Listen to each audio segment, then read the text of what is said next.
জীৱনৰ হাজাৰটা সংঘৰ্ষৰ পিছতো মই প্ৰতিনিয়ত জীৱনৰ প্ৰেমত পৰোঁ।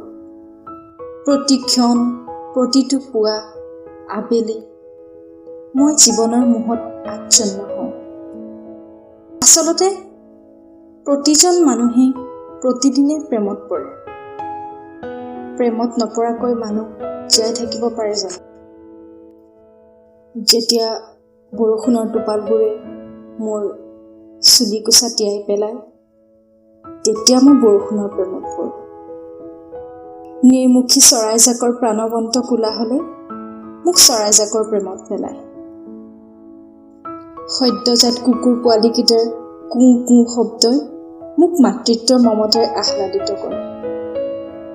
বাৰিষাৰ ৰুষ্ট মহাবাহুৰ শান্ত সমাহিত ৰূপটোত মই বুঢ়ালুইতৰ প্ৰেমত পৰোঁ। মৌন নিঃশব্দ দুখবোৰে চুই যোৱাৰ পিছতো মই নতুনকৈ নিজৰ প্ৰেমত পৰোঁ। মই প্ৰেমত পৰোঁ, সেইবাবে মই জীয়াই থাকোঁ। জীৱনৰ হাজাৰটা সংঘৰ্ষৰ পিছতো মই বাৰে বাৰে জীৱনত